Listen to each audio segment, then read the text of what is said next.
I made this video because so many of you are struggling with boundaries. And now more than ever, particularly when you're in a hybrid situation, we've kind of come out of these weird couple years, you need to understand boundaries and you need to have them in your life now more than ever. And so I decided that I was going to take all of the questions that people have been asking me, and I would put it together and literally teach a masterclass right here in this video for you, because I want you to have better boundaries in your life. Boundaries are so important because boundaries are a way that you identify behavior and situations and kind of the lines that define what respect looks like for you, what support looks like for you. And you're going to learn a lot. And I think one of the reasons why you're going to learn a lot in this video is because most of what people believe about boundaries is wrong. And I'm going to teach you to think about boundaries probably in the opposite way that you have been. I'm going to give you some research-backed tactics, tons and tons and tons of takeaways in this video. So I want you to get your pen. I want you to get your notebook. I literally have notes and notes. Look at all these pages in this video that I'm going to go through. Because I want to teach you something, and I want you to leave this video feeling empowered, okay? Which I know you're going to do, because when I say I prepared lots of material for you, look at this. Look at that right there. Okay, so let's get started on boundaries. I have millions of people that follow me between YouTube and Instagram, LinkedIn, Twitter, and I don't say that to brag, TikTok, but when I asked my followers on social media, do you struggle with boundaries? 92% of my followers said that they struggle with boundaries. And I'm telling you that because if you struggle with boundaries, I want you to know you're not alone, and this is super common. And one of the reasons why I'm excited to share everything that I've learned about boundaries with you is because I used to be the kind of person that had zero boundaries. I mean, nada, nothing, zilch, nothing. In fact, there were periods of my life where it was worse than zero because I was so attached in romantic relationships that I literally would become like a human amoeba in my romantic relationships. I mean, I was like, literally, if it's possible to have negative boundaries, meaning you like somehow go in a totally different direction, that was me. And so if somebody as insecure and as emotionally attached in relationships and as people-pleasing as me can figure out how to identify, communicate, and uphold boundaries in my life, you can learn how to do this too, okay? And so that's what we're gonna unpack in this video.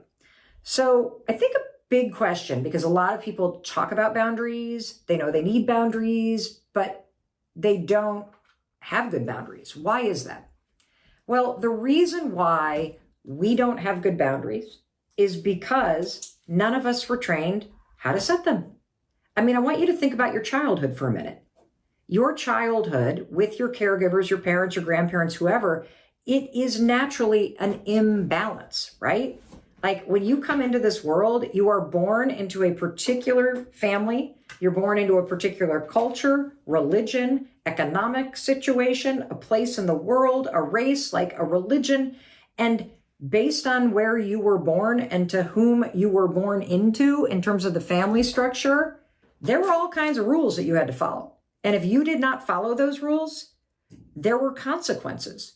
And so can you imagine if you, as like an 8-year-old, started to try to express boundaries, literally like mom cooks a pot roast dinner, and you cross your arms, you're like, mom, this is a boundary cross for me. I have decided that I am no longer eating meat. Your mom would probably go, guess what, youngster? You not eating dinner is a boundary crossing for me. You're not getting up from this table until you finish what's on your plate. And so saying boundaries when you're little doesn't really work for the adults in your life. And that's why you never learned how to do it. And by the way, your parents were probably never taught how to have boundaries either. And so I want to start at the very beginning, okay? Where do you even begin? Where do you even begin when it comes to learning how to set healthy boundaries, okay? So first things first, where you're going to begin is you're going to start to think about boundaries in a completely new way, okay? The number one mistake that we all make, I made it, you're making it right now, is when you think about boundaries, you are thinking about other people first, okay? You're thinking about boundaries and believing that your boundaries are rules in a relationship that define respect, and that somehow your boundaries are going to control or change someone else's behavior. That is the exact opposite of how you should be thinking about boundaries, okay? And I'm going to give you a bunch of examples. Don't worry. I didn't realize this. This is why I was lousy at setting boundaries, because I thought that my boundaries control what other people do. No, no, no, no, no. So how do I want you to think about boundaries, okay? Boundaries are rules that you create about your own behavior. Yep, I'm going to say that again. Boundaries are rules that you create about your own behavior. And I'm going to take this a little bit further now. What I'm actually talking about is I'm going to help you identify situations, people, any kind of experience you might find yourself in, where your boundary defines what you're going to do in reaction to something that's going on around you, okay? Because I think what I'm seeing a lot of online are two things. It's this sort of quick Instagram advice where it's like, you've crossed a boundary, you're a toxic person, you're no longer in my life. When the truth is, the behavior that we really need to be policing is our own. The opportunity for growth and the way that boundaries can support you is in looking at what you need to change when it comes to certain people, certain situations, or certain choices and habits that you have, okay? And we're going to unpack this, don't worry. But I really want to kind of land here, because if you start to turn the focus back on yourself, you're going to have a much easier time with applying the 5 rules around boundaries that I'm about to teach you. Okay, so rule number 1, always focus on yourself, what you will and what you won't allow, okay? Always focus on yourself, what you will and won't allow. Do not try to control other people, because you can't, okay? Think about boundaries as guardrails that you set for yourself. And I'm going to give you a quick example. We all have that relative that loves to hear them talk about politics, right? Like, it's super annoying. They're constantly going on and on about politics, okay? And you want this relative of yours to stop talking about politics around you, okay? What if I told you that expressing a boundary with a relative, telling them to stop talking about politics around you, will probably only increase the likelihood that they're going to? And so the better way to think about boundaries is not, what do I need to say to Uncle Joe so that Uncle Joe does not talk about politics around me? That's not how you do this. You don't go, Uncle Joe, you're crossing a line with me. You're crossing a boundary. I need you to stop talking about politics. Let's just role play that for a minute. How do you think that's going to work? That ain't going to work very well, is it? No, because then Uncle Joe's going to flare up, and then you're going to flare up. And now, instead of having a boundary that you held, you've got a gigantic mess that's been made. Instead, you got to think about that boundary with you, okay? What are you going to do? And there are 2 examples of this. You could decide that if that relative starts sounding off about politics, that is a boundary for you, and you will remove yourself from the room. That's an example of how you can set a boundary. Another example is you could say something to Uncle Joe, and you could say, hey, Uncle Joe, I love you, and I'd love to have you over for dinner. But if you plan on talking about politics when we're together, we're not going to have dinner. You have defined what you will tolerate and not. You didn't say, do not talk about politics. You said, I love you. If we're going to have dinner together, I'd love to have you over for dinner, but not if we're talking politics. You've given Uncle Joe the option to talk politics or not. You've just made it clear where you stand, which is we're not having dinner together if you opt to do that. Do you see how that's about your behavior? You've made it clear what you're going to do, but Uncle Joe now has a choice to either respect the boundary or not. But well, actually, let me back up, because in this example, this is why this is so critical. You see, we want other people to respect our boundaries when the fact is you're the one that has to respect them. Okay? It starts with you. And so when you express it that way to Uncle Joe and you say, I'd love to have you for dinner, but not if we're talking politics. And he's like, oh, okay. And you go, no, seriously, like, the second we talk politics, dinner's over, dude. I mean it. Oh, okay, no problem. So you've just defined what your boundary is, and he's respected it by saying, okay. He's also respected it, by the way, if he doesn't come over for dinner. But it is about you defining what works for you. Do you see that? Good. Let me give you, let's go even deeper into rule number 1, okay? So I want to give you a metaphor for what I mean when I say that any sort of boundary is for you, okay? We've got this dog named YOLO. I absolutely love YOLO. And YOLO's an Australian Shepherd, and YOLO loves to play with other dogs. And across the street from us is a farm that has 4 dogs on it.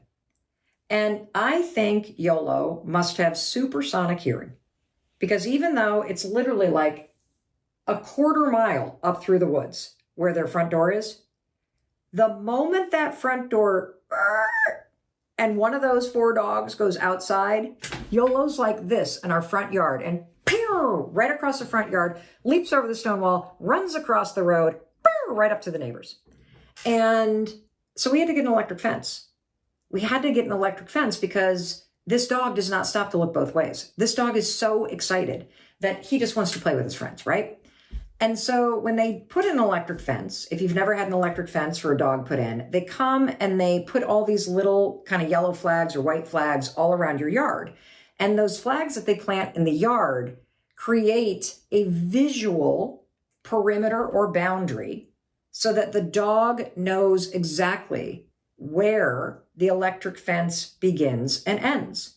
And then, of course, it has a collar that buzzes or whatever when you get near it. And you train the dog that it's dangerous to go near those flags. And the dog pretty quickly learns where the boundary is. Now, here's something I want you to think about. Who is the electric fence protecting? YOLO, right?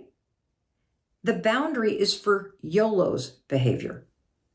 That electric fence does not protect those other 4 dogs, and it does not keep those other 4 dogs from charging across the street, because that boundary is for YOLO.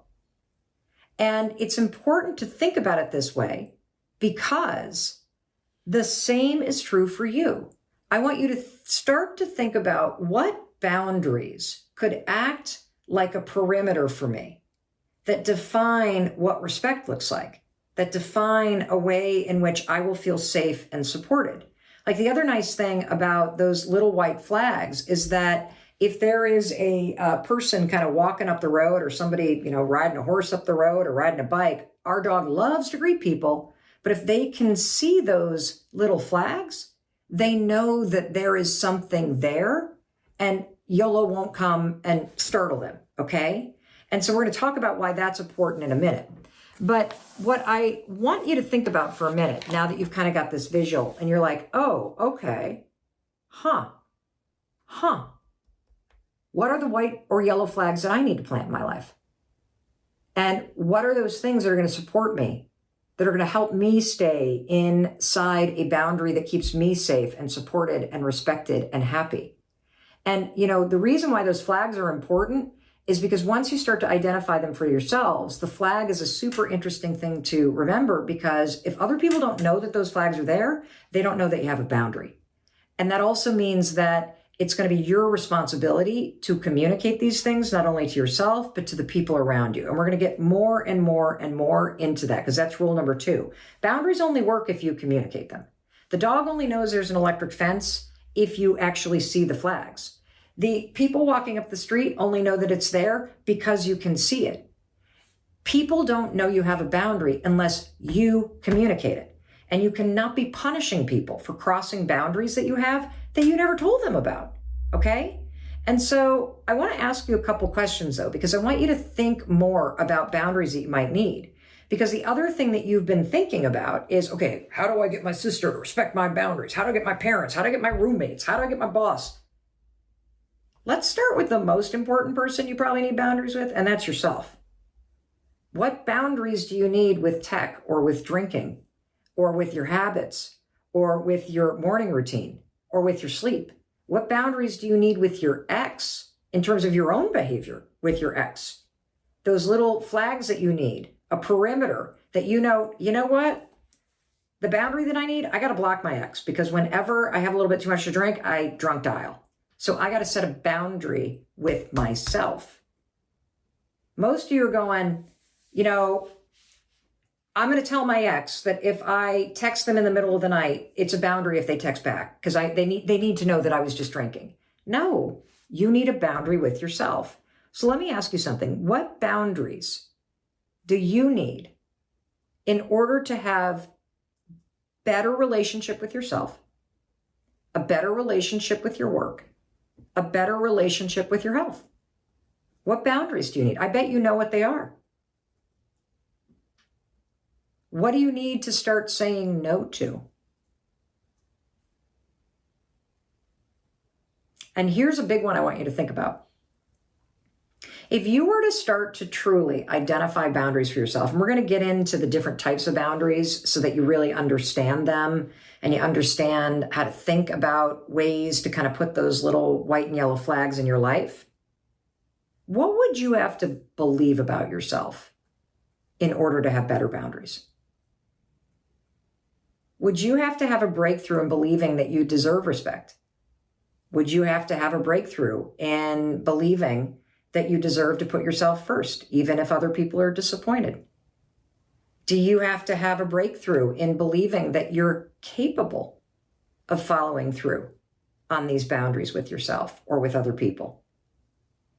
Think about that mindset shift, because I also think that if we get back to the way we were all raised, one of the reasons why we have trouble setting boundaries, particularly with loved ones, is because we don't believe we deserve to. We're so used to feeling guilty. We're so used to people pleasing that you would have to change your belief about yourself in order to be able to put yourself first or communicate what works for you or what doesn't work for you. And so, I'm just going to drop that there, because I think it's a big piece to why this can be so difficult for all of us. So we've talked about the fact that rule number 1 is you must focus on you and your behavior. Rule number 2 is they only work if you communicate them, okay? If you are in a situation, for example, let's say you're in a situation where you're living with somebody and you do a lot of healthy eating and cooking. You go to the grocery store every week. You take time on Sundays to chop and prep things. And throughout the week, your roommate comes rolling in, opens up the Tupperware where you have chopped up your celery and your carrots. They help themselves. They dip it in the hummus. And when you walk in, they go, "Oh, I'm sorry. Yeah, I'll replace it when I go to the grocery store." And guess what? They never do.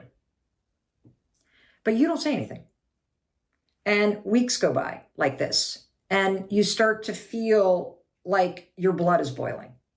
And you start to get annoyed.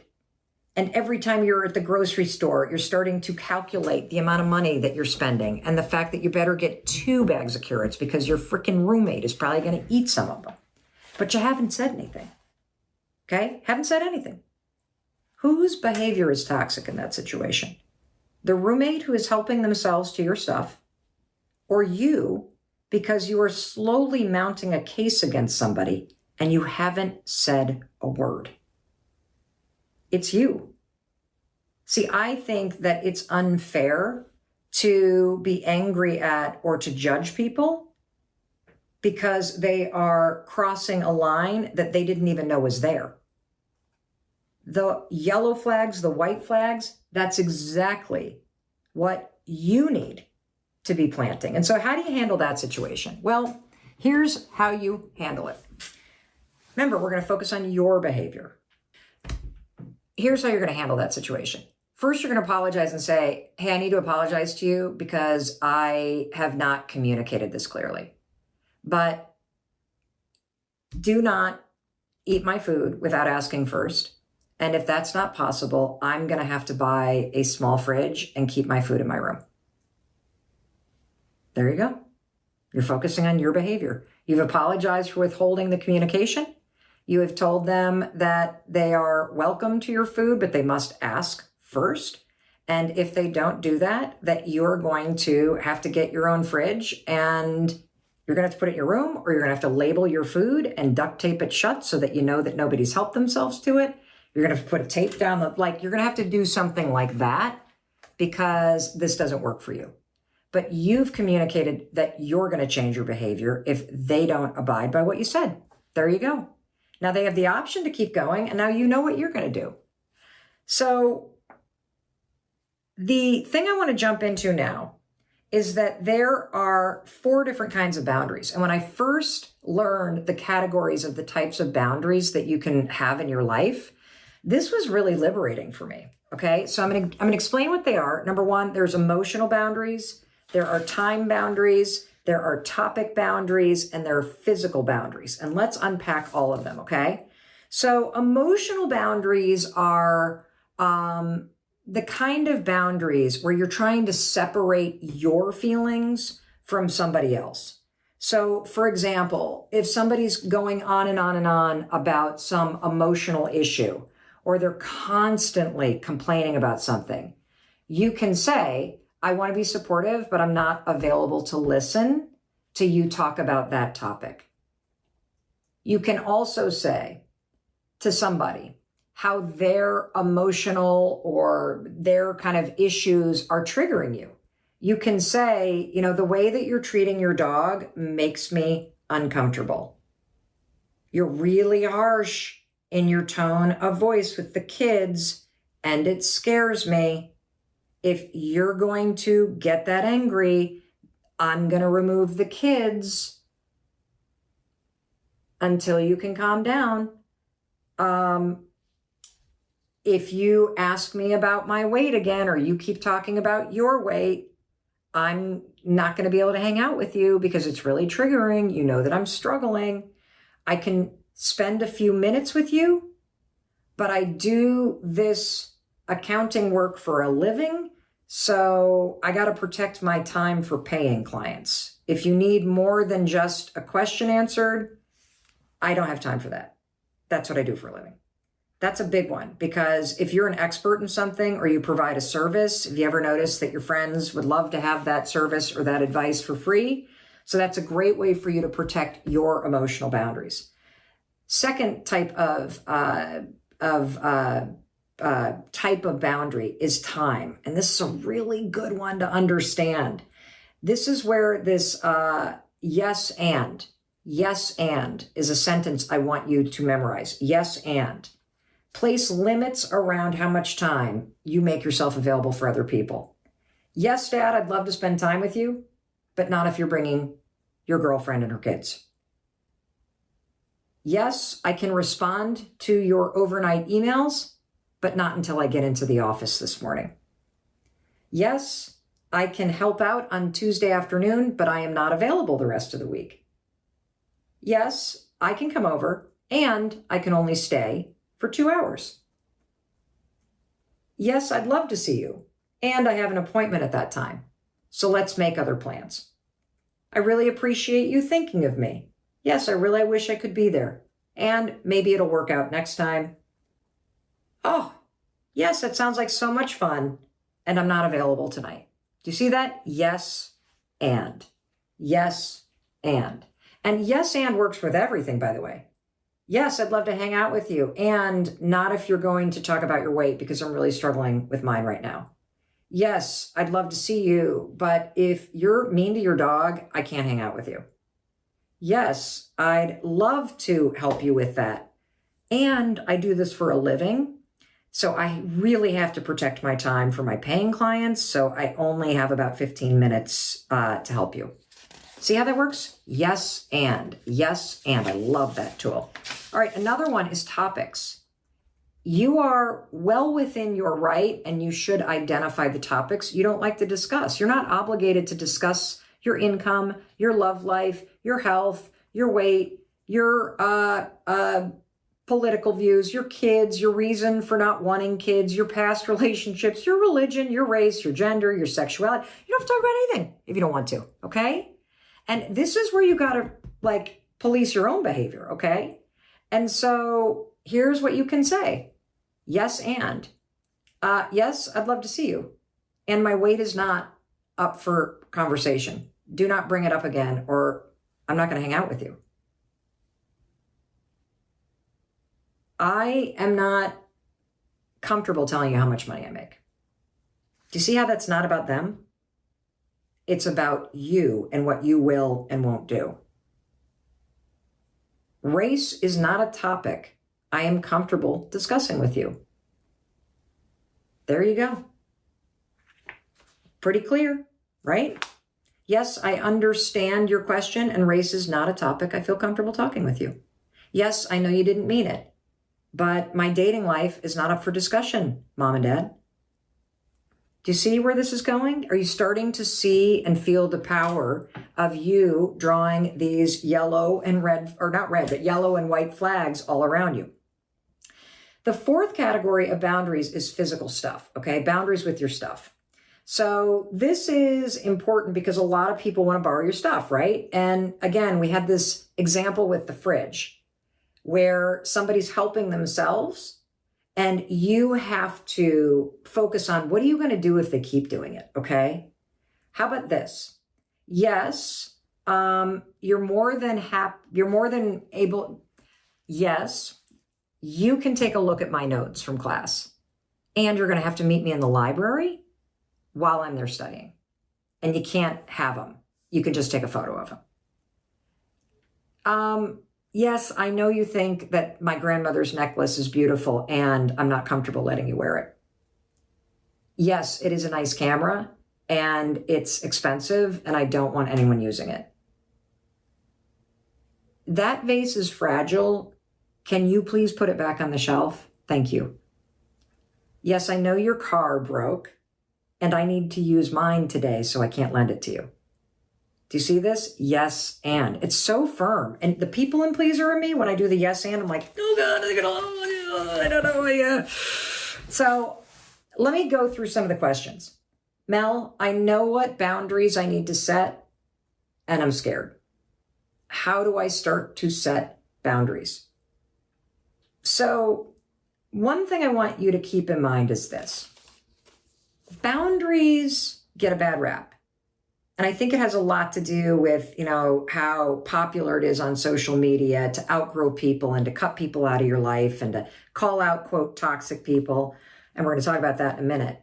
But boundaries, because they're about you and the respect that you're going to show for yourself when it comes to time and emotion and stuff and people, right? They're really not meant to cut people out. Boundaries are how you keep people in and still put yourself first. Let's go back to the kind of situation with our dog and those flags around the yard. The electric fence doesn't keep anybody else out. It keeps YOLO in and safe.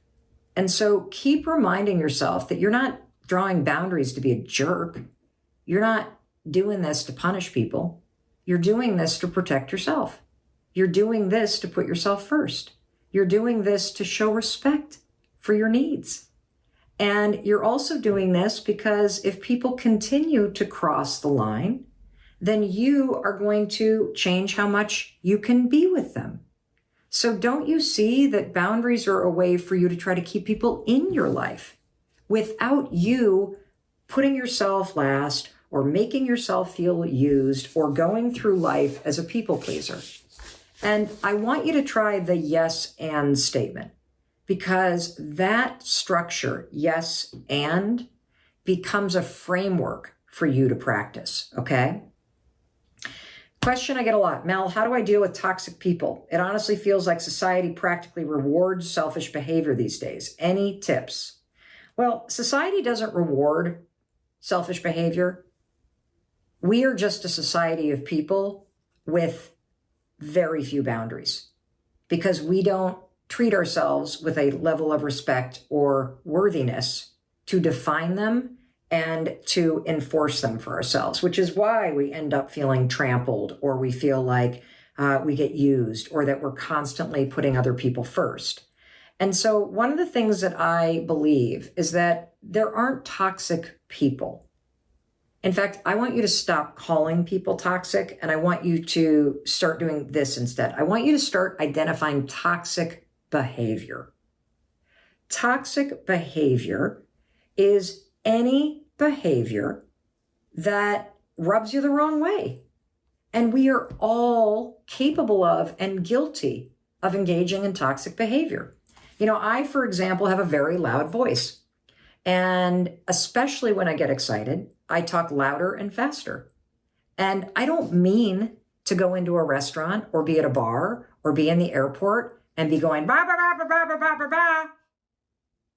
I'm not a toxic person. But in that instance, that could very well be toxic behavior that bothers somebody else sitting near me. And so in that situation, the way that somebody sitting near me expresses a boundary is they can move or they can turn and they can say, excuse me, would you mind lowering your voice a little bit? Because your volume is affecting my ability to concentrate, and I doubt you realize it. That's all you need to do. The person's either going to do it or not, and if they don't, you can get a manager or you can move. That's what you know. And, you know, one of the most important things is that you actually said it. So when you focus on toxic behavior, it puts the onus on you to really start to gain the awareness about what you need in order to be respected, in order to be supported, right? And so, you know, toxic behavior can look like somebody attacking your point of view. It could be somebody who's instigating arguments. It could be somebody who never apologizes or takes responsibility. It could be somebody who judges you all the time and makes a joke out of it, or kind of downplaying the impact they have on you. It might be somebody who pushes your buttons for fun, or constantly dismisses what they're doing because of alcohol. And, you know, here's how you use the yes and. Yes, I know that you were drunk, and if you're going to continue to get blackout, I just am not hanging out with you anymore. Like, we're not going to go out. Yes, I know you're joking, but it hurts my feelings. So please stop making fun of me. Yes, I know I have a bad haircut. And if you don't stop bringing it up because I already feel so bad about it, I'm not hanging out with you until it grows back, which means next year. You just defined a boundary by paying attention to the behavior that rubs you wrong, makes you feel small, makes you feel unsupported, makes you feel invisible. That's how you do it. All right, next question. Guilt. Everybody guilt. Mel, I've been struggling for years with my mom. She makes everything about her, and I finally started to assert myself with her demands, including needing rides everywhere and expecting me to always pick up the phone when she calls me. But honestly, I feel horrible. I am like the world's worst daughter, and I feel guilty every time I tell her I can't talk. Is there any advice? Yes, I have a lot of advice about this. So, number one, if you feel guilty setting boundaries, this is normal because you've already learned, number one, that none of us were taught how to do this. Your parents weren't taught how to do this. Number two, in a parent-child relationship, there is an imbalance when you're growing up. And that imbalance almost always goes all the way into adulthood. And in a parent-child relationship, there are always feelings of guilt. And so that guilt feeling has been a lever that has been pulled for probably your entire relationship. And so here's what I want you to understand.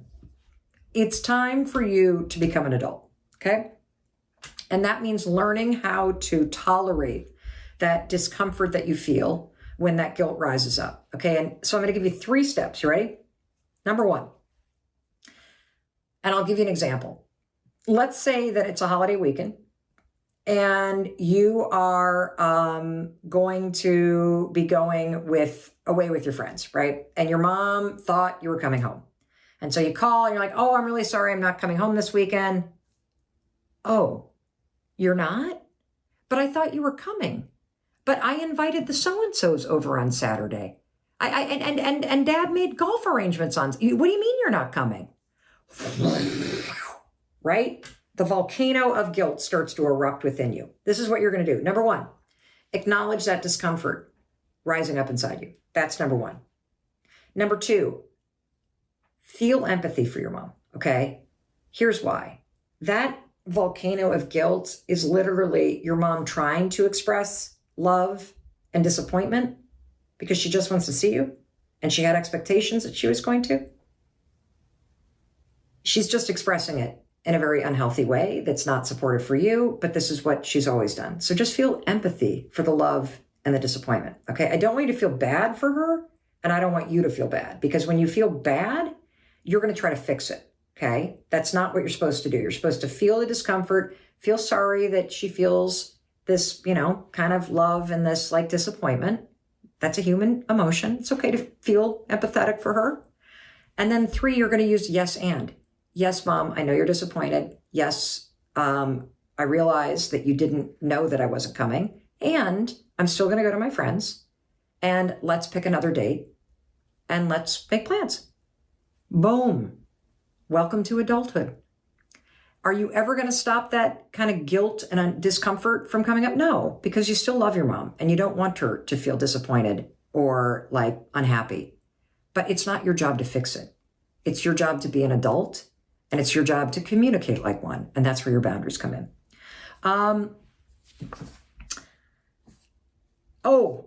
Is it normal to feel guilty or sad? Yes, it is. Because you have been trained to fall in line or follow rules or make other people be happy in order to be accepted and be loved. We all have. And so when somebody gets upset with you, particularly if it's family or a friend, it is normal to feel bad or to feel sad. But what you can learn to do is not attach yourself to it and not try to bend yourself in half in order to fix it. People are allowed to feel upset with you. People are allowed to be disappointed. People are allowed to have their knickers in a pinch or get their feathers ruffled. And you are allowed to do what works for you. It will be okay. If somebody truly loves you, they can be disappointed in what you're doing and still love you. I'll give you an example. I'm disappointed that my mom and dad live far away and that they're retired and they don't visit more. I still love them. You want to hear something else? My mom and dad can be disappointed that Chris and I, who live far away, don't make the time to go see them. And they can still love us. Do you see that? Disappointment and love can coexist, and it often does. Don't try to solve all of the complex emotions that other people might feel because they have expectations about what they want you to do, okay? They truly love you if you are respectful in your communication and you take responsibility for what you're going to do in the situation. And I think the yes, acknowledge what they're saying, and express your boundary is the way you can do that. For those of you that are asking questions about boundaries with narcissists, really important for you to pay attention here. A narcissist will never, ever, ever, ever, ever, ever, ever be able to follow a boundary if they're a true narcissist with a narcissistic personality disorder. We all have narcissistic tendencies, but a true narcissist is somebody with a neurological condition that was created during childhood. Narcissists are not born, they are made by childhood trauma, either neglect, abandonment, or complete overindulgence. And what happens is a narcissist never learns empathy. They never learn at a fundamental age the ability to step into somebody else's shoes and consider what they might be feeling. And so a narcissist will never understand, A, what their behavior does to you, or B, how you're feeling. And so don't waste your freaking time or breath trying to explain it. The most important boundary you could have with a narcissist is A, to stop trying to change them and to stop trying to control them and to stop making what they're doing mean anything about you. Okay? That's number one. Number two, another boundary that you can have around narcissists is called gray rock. And this comes from Dr. Ramani, one of the world's leading experts in narcissism. Gray rock is a boundary where when you're around somebody who is a narcissist, you literally just act like a gray rock. If they try to provoke you, don't respond. Just become so boring that you're like a little gray rock that disappears in the background. Okay? And when you don't react, there's no issue because they're going to get bored because what narcissists love is to be the center of attention. So when you react, that amps up the engagement, which allows them to be the center of attention. When you blend to the background, they lose interest in you. It works like a charm. Another question. Mel, my friend is going through a divorce right now, and it's all she can talk about. It's really draining to be around her, but she's been there for me in tough times. How can I support her while I still stay positive? And I'm really making a ton of positive changes right now, and I just can't have this energy around me. Here's a boundary that I love. I call it the 6-month rule, okay? Because I think it's important that we not just axe people out of our lives. I think it's important that we are there for our friends, that we are there to listen, that we support people through really hard times. And you should be there for people. You should let them cry on your shoulder. You should let them vent within reason. You know, if it gets very triggering, express your boundary. I can support you as long as, we don't talk about this because that triggers me, and then I won't be able to provide the support that you need. But I want you to follow something called the 6-month rule.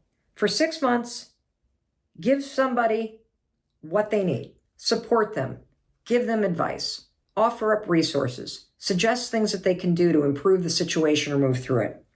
But if after 6 months, your friend is still complaining, wallowing, suffering, struggling, and is doing nothing about it, like this friend of yours that is going through this divorce and is just wallowing in it, marinating in it. We all have somebody like this in our life.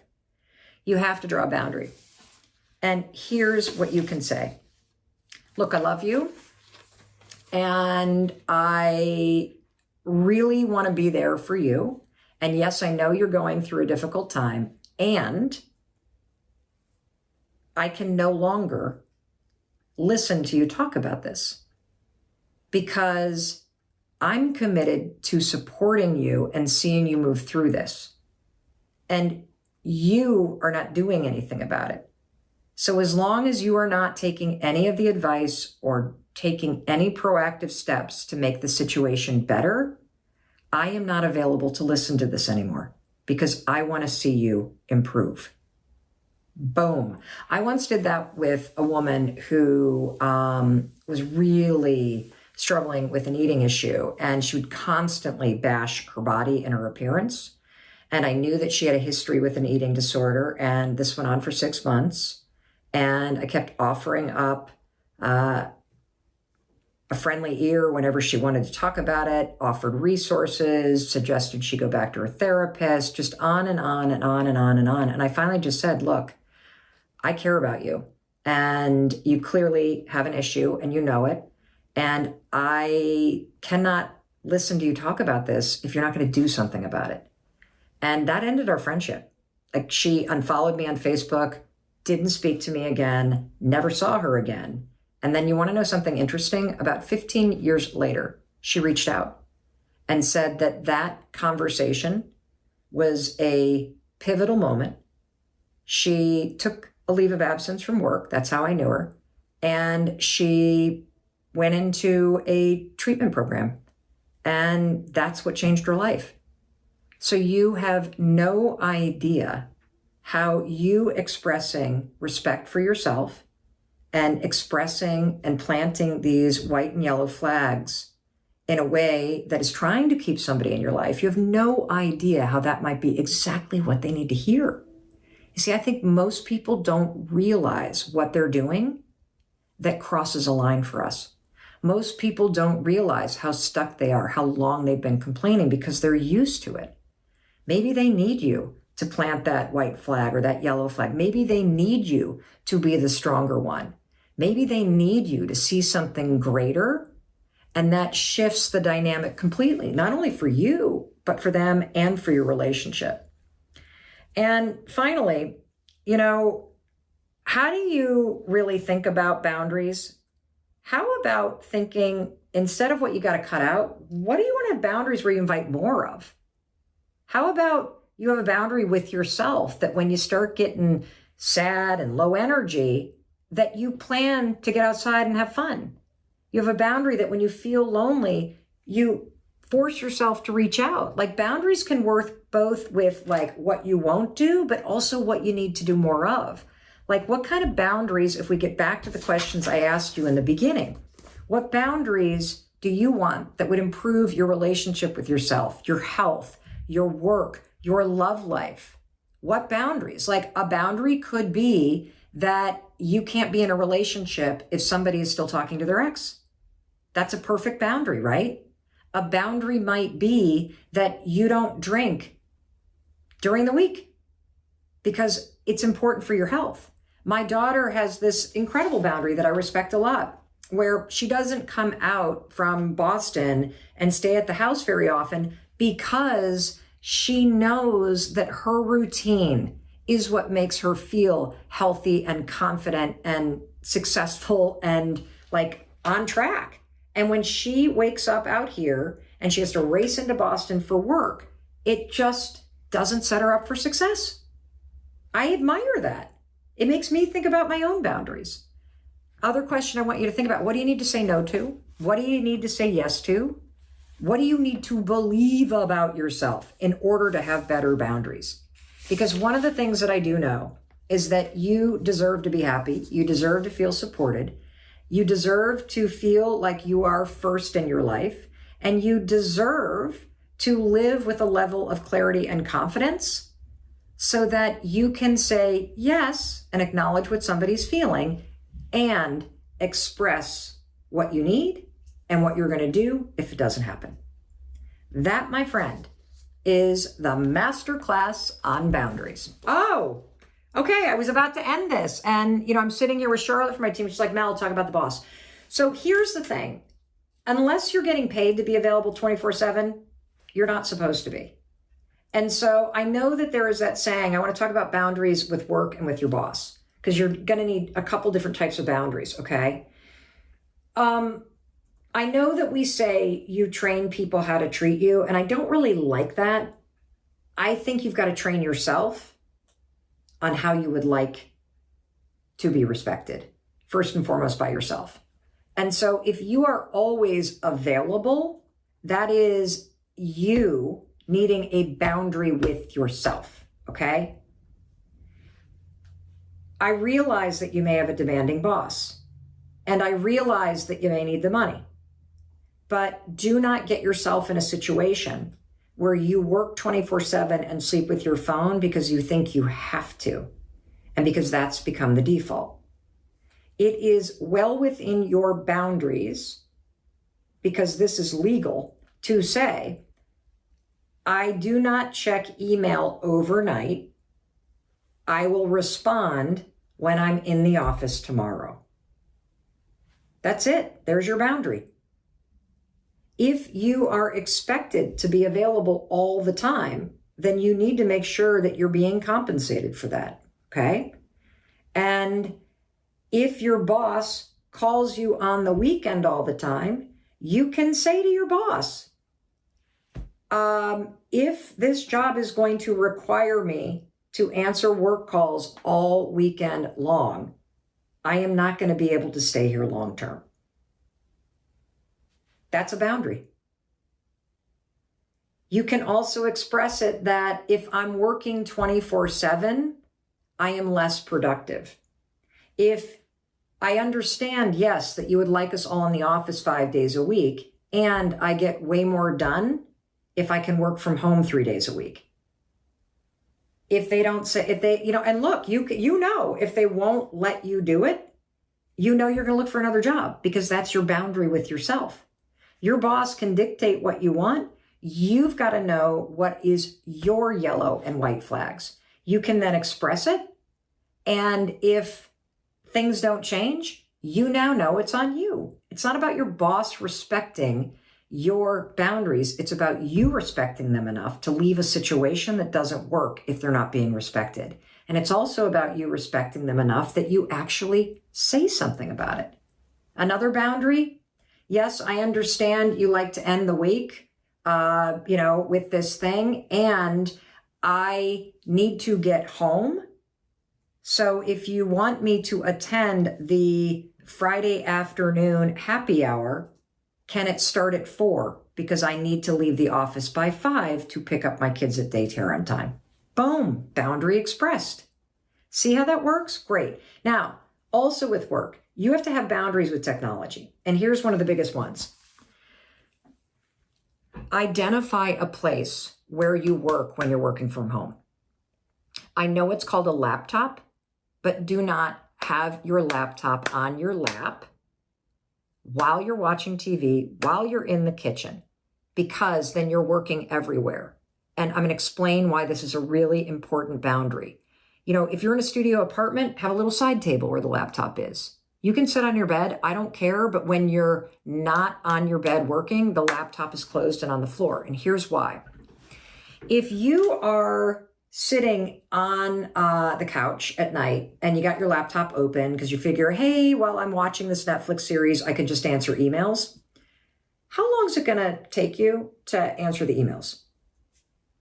You'll probably answer the emails through the whole series. Now think about the boundary. What if the boundary was that you had to get up, pause the series, and run over to the table to send the email? How long is that email going to take you to send? A minute? 2 minutes? Because you have left your life to go to the table where work's done. You now want to get back to your life, so you're going to focus on getting that done, and then you're going to go back to your life.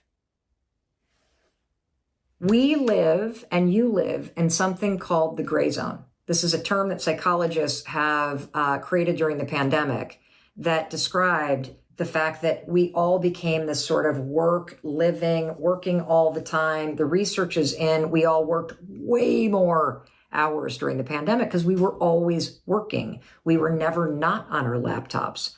And so you need a boundary right now with yourself and where you work when you're at home and the hours that you work. So we've already discussed boundaries with your boss and being available all the time. We've also discussed the fact that you need a dedicated place to work. Another thing that you need is a quitting time. And you're going to set an alarm in your phone every day once you look at your schedule, and you're going to determine when you're done working for the day. Because you're not going to ever be happy or productive if you work all day long. You need to put a start and an end to it so that you focus and so that you are more productive. And so another boundary you're going to set with yourself when it comes to work is you, my friend, are going to set an alarm in your phone every day for your quitting time. And you know why this works because you've had an experience where you've had to leave work early because you had a doctor's appointment or a plane to catch. Those days that you have to leave the office at 3, how freaking productive are you? They're the most productive days ever. Why? Because you had an end point. So you had to focus. This is called Parkinson's law. You see, the work that you have will expand to whatever time that you give to it. This is why when you put an end date to your work day every single day and you put an alarm in your phone, quit, motherfucker, like that's what you want to do, that's going to make you more productive. Just like I don't want you answering emails while you're watching a series because the work then expands to the length of time that you're watching TV. I want you to get up, run over, do your work, separate work and life, and then run back to your life. Those are boundaries that are going to help you be way more productive and way happier.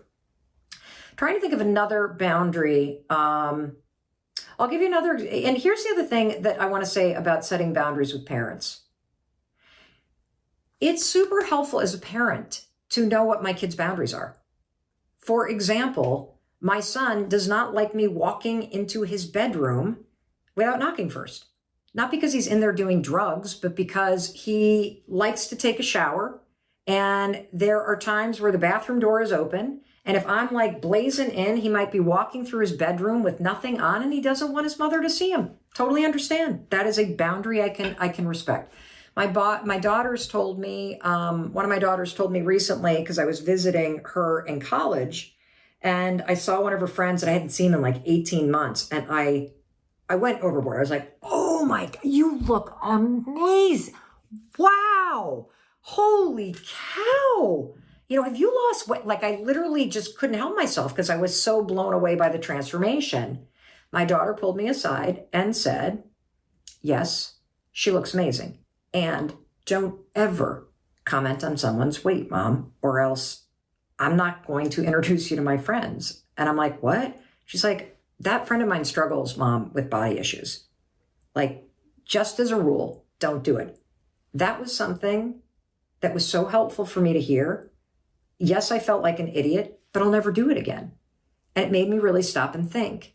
And so again, I said earlier that a lot of us don't have a clue how our behavior is impacting other people or what we're doing that's triggering other people or the way that we're stepping across lines. We don't realize we're being toxic. It is an act of kindness when you share a boundary with somebody. It is an act of kindness when you point out to somebody what you need in order to feel supported and safe. It's an act of cruelty if you don't tell people that, because instead you sit in judgment and you start to not want to be around that person. And maybe, just maybe, the thing that they need to hear is exactly what you need in order to feel supported. Like I'm sure there's a lot that I do that I don't realize pisses people off or makes them feel scared or makes them feel upset or makes them feel overwhelmed. And if somebody doesn't have the self-respect to speak up and to share like where my behavior is crossing a line and what they need or what they're going to do in response to it, then I'll never change because I don't have a lens into that kind of self-awareness. I know how I feel about myself, but I don't know necessarily how I'm coming across for you. And so truly, when I said that boundaries are not about trying to shove somebody out of your life, they're really a way that you can not only put yourself first and create a better relationship with yourself, but they're really how you keep other people in your life. Like, for example, another boundary that I know is that my mom and I adore each other, and we can do about 4 or 5 days together on vacation. After that, and so we don't take offense to short trips that we book because we know that for both of us, something goes off the rails. It's a way that we can stay together. It's not meant to push each other apart. What do you think about that? Do you have any other questions about boundaries? I know this was a long one. Maybe a quick recap since I meandered on and on and on. Let me do a quick recap. So, nobody's great with boundaries because none of us were taught, but you can learn how to be great with boundaries. And that's what we are covering in this and we covered in this. And the second thing is that rule number 1, boundaries are not for other people. Boundaries are about you. Okay. And so I want you to focus on the requests that you need to make and the behavior you're going to do in response if the request isn't honored. So that's number 1, that always focus on your own behavior. Okay. Rule number 2 is that if you don't communicate the boundary, it actually doesn't matter. Like literally, your boundaries are your responsibility. And do not expect them to be respected or even known unless you're willing to communicate them. The next rule is we talked about the 4 different kinds of boundaries. The emotional boundaries is how you protect your feelings and your emotional well. The second boundary is time, placing limits around how much time you make yourself available and for what. The third type are topics, things that you will and won't discuss. And the fourth is physical stuff, your stuff. You can have boundaries about what people touch or use or whatever. We also talked about this construct of yes and. And that's been one of the most helpful things for me with boundaries is yes, acknowledge what the person, and then express what you need. And keep in mind that if it doesn't go according to what you express, then you know how you're going to respond. You're going to remove yourself. You're not going to hang out with that person. They're not going to get to use your stuff again. Whatever it is, you know that you are going to respond in some way if the request is not met. Finally, we talked about guilt. It is normal to feel guilty or sad and uncomfortable when you start practicing boundaries, particularly with family. And there were 3 steps we talked about, and that is just sort of acknowledge that volcano of guilt that explodes inside you. Totally normal. Feel empathy for the person who is reacting, because that reaction is just love and disappointment. Just doesn't feel so good for you. Not a very healthy way to react, but it is what it is. Do not take it on. Just because they have that bad reaction does not make you bad. Just because it feels bad does not make you bad. Not your responsibility to fix. And then use yes and to become the adult in your life. We talked about gray rocking with narcissists. We talked about the 6-month rule as a way to be a supportive friend and then have a boundary about not seeing somebody do the work to change. And finally, I really encouraged you to think about what do you want more of in your life, right? What can you do more of? Boundaries aren't just about like out, but what can you bring more in? And I think finally, I just want to reiterate, it's a practice. It's going to take time. It's one of the biggest acts of self-love that you could practice.